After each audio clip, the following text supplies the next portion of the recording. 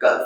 The people who come from an economics background also know that across the world, the difference between the gulf between the rich and the poor